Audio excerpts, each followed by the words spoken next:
Bonsoir à toutes les choisies, bonsoir à toutes les élues, bonsoir à toutes les appelées, bonsoir à toutes les guerrières de l'Éternel.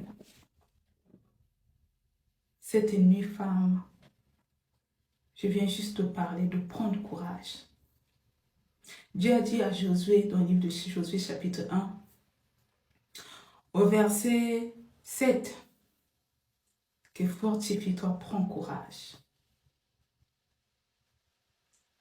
Mets en pratique ma parole, ce que Dieu dit à Josué, et ne t'en détourne ni à gauche ni à droite. Femme, cette nuit, je m'adresse à toi. Concernant la patience. La patience par rapport aux épreuves. La patience concernant les promesses de Dieu. Je ne sais pas ce que le Seigneur t'avait promis. Je ne sais pas ce que le Seigneur t'avait dit dans la bouche d'un homme, d'une servante de Dieu, d'un apôtre, d'un bishop, d'un pasteur, d'une prophétesse, d'un prophète, d'un diacre. Je ne sais pas ce que le Seigneur avait libéré comme prophétie sur ta vie. Et te voici aujourd'hui, Père de patience. Parce que la promesse tarde à s'accomplir tout simplement. Parce que ce monde te parle un autre langage. Parce que tu vois avec les yeux physiques au lieu de voir avec les yeux spirituels. Mais je viens te dire cette nuit, femme. La Bible dit dans le livre de Hébreux 11, au verset 6, que tous ceux qui s'approchent de Dieu doivent croire qu'il est le rémunérateur. Tout simplement que Dieu paye ceux qui le cherchent. Que Dieu paye ceux qui espèrent en lui. Que Dieu paye ceux qui s'accrochent à lui. Que Dieu paye ceux qui s'attendent à lui. Comme tu vas travailler le matin, tu vas au boulot et à la fin du mois, tu as ta paye. C'est ainsi avec Dieu. Dieu rémunère. Et la Bible nous dit, il n'est pas un homme pour te mentir. Un homme aujourd'hui peut te mentir pour te dire que je vais t'acheter ceci, je vais t'acheter tel sac, ma fille, je vais t'acheter le bonbon. Mais après, l'homme ne va pas le faire pour te dire, ah, j'ai plus d'argent, excuse-moi, je le ferai le mois prochain ou l'année prochaine. Et la Bible dit, il n'est pas le fils d'un homme pour se repentir, pour se dire que j'avais promis de te faire telle chose. Même nous voyons les parents à la maison, tu promets quelque chose à un enfant, après tu dis non, je le fais plus parce que tu n'as pas bien travaillé. Non, avec Dieu c'est pas ça. Quand il promet, la Bible dit il accomplit. Il n'est pas un homme pour te mentir, il n'est pas un homme, le fils d'un homme pour se repentir. Mais ce qu'il promet, il accomplit parce qu'il est Dieu tout simplement. Et toi tu dois croire qu'il est le rémunérateur. Tu dois croire à celui-là qui te connaissait avant que tu sois dans le sein de ta mère. Il dit dans Jérémie chapitre 1, avant que tu sois né, avant que ton père et ta mère se trouvent dans un lit en train de faire l'amour, Dieu connaissait ce jour-là, qu'un tel devait naître, que telle femme devait naître, que telle fille devait naître. Dieu connaissait ce jour-là. Tu n'es pas le fruit d'un hasard, d'un rapport sexuel, non. Tu fis ce jour-là le choix de Dieu. Comme Dieu connaissait ce jour-là que tu devais arriver dans le sein de ta mère. La Bible dit aussi dans Habakkuk 2:3, il dit que même si la promesse tarde à venir, à s'accomplir, attends-la, elle s'accomplira. Attends-la, certainement, elle s'accomplira. Parce que le temps de cette prophétie, parce que l'heure de cette prophétie, parce que l'année de cette prophétie a été déjà stoppée dans les cieux, a été déjà planifiée dans les lieux élevés, est déjà auprès de Dieu. Dieu sait la minute, Dieu sait la seconde, Dieu sait le jour, la semaine, le mois, l'année. Il va libérer cette promesse dans ta vie. Et te voici prendre d'autres issues. Surtout nous les femmes. Parce que le mariage est tarde. Tu te compares à ta voisine. Tu te compares à ta soeur. Tu te compares à ta cousine.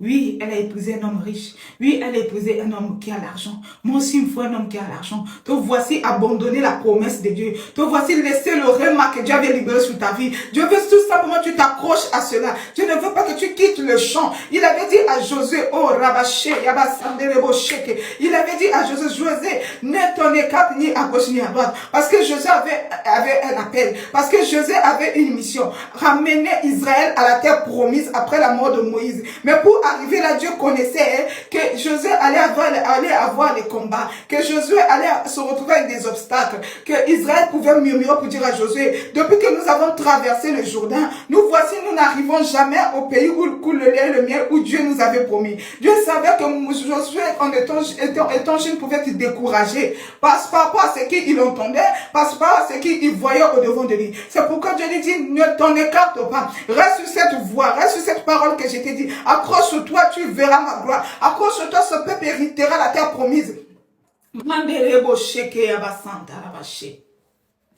Je ne connais pas ta promesse. Je ne connais pas ce que Dieu t'a promis. Mais ne fais pas comme monsieur et madame tout le monde. Tu n'es pas monsieur et madame tout le monde. Tu es le choix. Je répète, tu es le choix de Dieu. C'est-à-dire, il y a eu une élection dans le ciel. Dieu a dit dans quelle famille je vais choisir cette fille. Dans cette famille, je vais envoyer cette fille. Tu étais un esprit avant d'être une personne. Tu étais un esprit, voilà pourquoi il dit à Josué, avant que tu ne naisses, je te connaissais. Avant que tu sois des entrailles de ta mère, je t'avais consacré. Ça veut dire que tu avais mon aval. Tu étais mise à part. Pareil comme tu es femme. Te voici aller épouser un homme parce qu'il a l'argent. Ou te voilà aller chez un marabout, un féticheur, pour avoir l'homme comme ta soeur ou ta copine. Ou encore parce que le voyage tarde. Je parle aux femmes qui sont en Afrique. Je parle beaucoup à des femmes qui sont en Afrique cette nuit. Je parle aux femmes, aux choisies, aux appelés, aux élus de Dieu en Afrique. Toi qui crois. Toi qui te dis que le Seigneur, tu m'avais dit, je foulerai ce pays, l'Europe. Tu déposes le dossier à l'ambassade de France, ça ne réussit pas. Tu déposes le dossier à l'ambassade des États-Unis, ça ne réussit pas. Tu déposes le dossier à l'ambassade peu importe l'ambassade d'un pays en Europe où Dieu t'avait fait la promesse que tu hériteras de ce pays, que tu fouleras ce pays. Te voici à chaque fois refus. Tu commences à trouver d'autres issues. Tu commences à aller péter chez les féticheurs. Tu commences à trouver d'autres issues pour rentrer en Europe. Rappelles-tu qui tu es? Te souviens-tu qui tu es? Te souviens-tu de celui qui a payé le prix pour que tu sois en vie jusqu'à aujourd'hui? Te souviens-tu d'où il t'a pris? Te souviens-tu de quand il t'a choisi? Il ne t'a pas choisi, en vain, il compte sur toi. Fortifie-toi, prends courage, ne sors pas du champ de Dieu. Quand tu sors du champ de Dieu, tu sors de la protection de Dieu.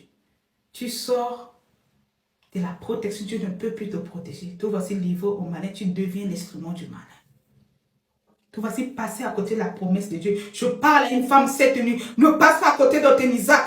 Ne passe pas à côté de ton Isaac. Isaac était la promesse que Dieu avait faite à Abraham. Ismaël n'était pas la promesse que Dieu avait faite à Abraham. Ismaël ne devait pas hériter le trône d'Abraham. Ismaël ne pouvait pas, de la lignée d'Israël, ne pouvait pas sortir Jésus-Christ de Nazareth. Mais Israël, mais d'Isaac devait sortir Jésus-Christ de Nazareth.